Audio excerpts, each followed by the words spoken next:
আমরা আজকের আলোচনাতে আমরা ক্ষমতার ভারসাম্য, আমাদের যে সংবিধানে এক ব্যক্তি কেন্দ্রিক একটি কাঠামো, প্রধানমন্ত্রীর কাছেই সব ক্ষমতা কুক্ষিগত, সেটার কিভাবে গণতন্ত্রায়ন করা যায়, রাজনৈতিক প্রভাবের বাইরে গিয়ে এবং এক ব্যক্তির প্রভাবের বা প্রধান নির্বাহীর বাইরে গিয়ে সাংবিধানিক যেই নিয়োগগুলো রয়েছে, প্রধান বিচারপতি এবং অন্যান্য যে নিয়োগগুলো রয়েছে, সেই নিয়োগগুলো কিভাবে আমরা বাস্তবায়ন করতে পারি এবং যে শান্তিপূর্ণ ক্ষমতা হস্তান্তরের প্রক্রিয়ার ক্ষেত্রে আমরা কোন ধরনের প্রাতিষ্ঠানিক নিয়ম তৈরি করতে পারি।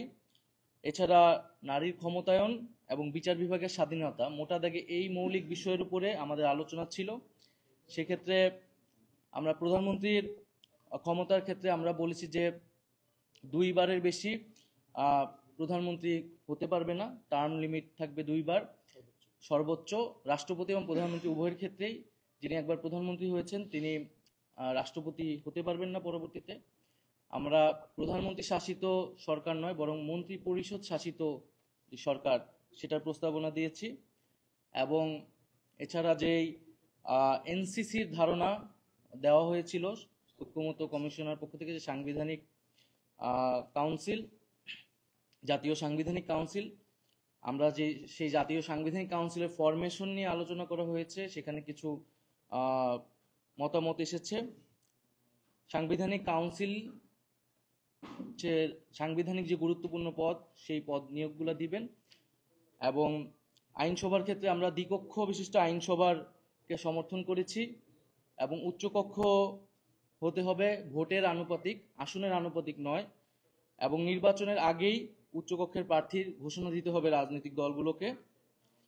আমরা 100 আসনে নারী প্রার্থী প্রত্যক্ষ ভোটে প্রতিযোগিতা করে সংসদে যাবে, এ প্রস্তাবকে নীতিগতভাবে সমর্থন করেছি, কিন্তু এটার পদ্ধতি কি হবে সেটার কয়েকটা প্রস্তাবনা এসেছে, সেটা এখনো আমরা চূড়ান্ত হয়নি, চলমান আছে সে আলোচনা।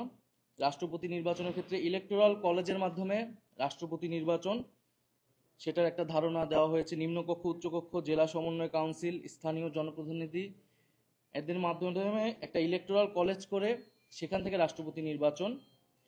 সংবিধান সংশোধনের ক্ষেত্রে গণভোট করা লাগবে। উচ্চকক্ষ নিম্নকক্ষের 2/3 মাধ্যমে হওয়ার পরেও আমাদের গণভোটে যেতে হবে সংবিধান সংশোধনের জন্য। আমরা বিচার বিভাগকে রাজনৈতিক প্রভাব মুক্ত করা নিয়ে আলোচনা করেছি, সেক্ষেত্রে কয়েকটি প্রস্তাবনা এসেছে। আলাদা সচিবালয় করা, বিচার বিভাগের জন্য আর্থিক স্বাধীনতা দেওয়া এবং বিভাগীয় বেঞ্চ তৈরি করা, জ্যেষ্ঠতার ভিত্তিতে সুপ্রিম জুডিশিয়াল কাউন্সিলের মাধ্যমে প্রধান বিচারপতি নিয়োগ করা এবং সেক্ষেত্রে উচ্চকক্ষের মতামত নেওয়া যায় কিনা সে বিষয়ে আমরা আলোচনা করেছি। সংবিধানের মূলনীতি বিষয়ে আমরা আলোচনা করেছি যে আমরা দেখেছি যে বিভিন্ন সময়ে সংবিধানে দলীয় মূলনীতির মাধ্যমে আসলে নিজেদের দলীয় রাজনৈতিক অবস্থানকে চাপিয়ে দেওয়া হয়েছে।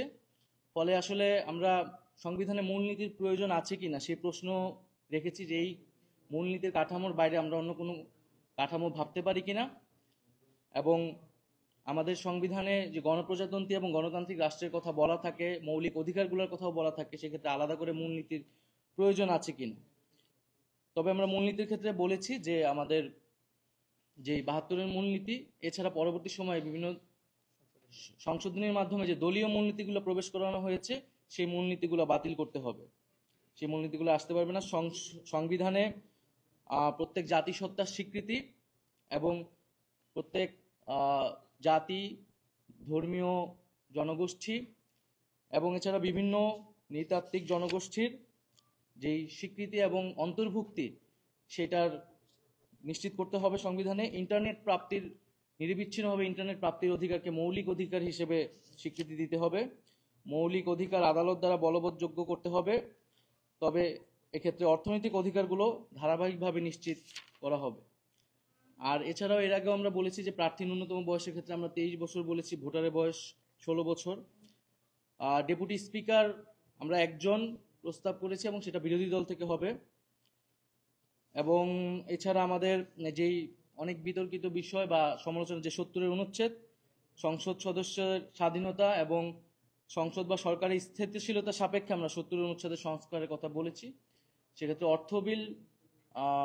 অর্থ বিলের কথা বলা হয়েছে এবং স্বাধীন কমিশনের মাধ্যমে নতুন করে সীমানা পুনর্নির্ধারণের প্রস্তাব আমরা দিয়েছি। সংসদীয় যে সীমানা রয়েছে সেটা আমরা বলেছি যে একটি স্বাধীন কমিশন করে এটা নতুন করে, আগের কোনো সীমানায় আমরা যেতে চাই না, বরং নতুন করে এটা নির্ধারণ করতে হবে একটা স্বাধীন কমিশনের মাধ্যমে, নির্বাচন কমিশনের মাধ্যমে এটা করা হবে না। তো মোটা দাগে আমাদের আজকে এই বিষয়গুলো আলোচনা হয়েছে। এছাড়া যে পুলিশ সংস্কার কমিশনের স্প্রেডশিট দেওয়া হয়নি সে বিষয়ে আমরা উদ্বেগ প্রকাশ করেছি। এছাড়া আমাদের দুদক, পুলিশ সংস্কার কমিশন এবং জনপ্রশাসন সংস্কার কমিশন বিষয়ে আজকে কোনো আলোচনা হয় না, সেটা পরবর্তী যেদিন বৈঠক নির্ধারণ হবে সেদিন আসলে আলোচনা হবে।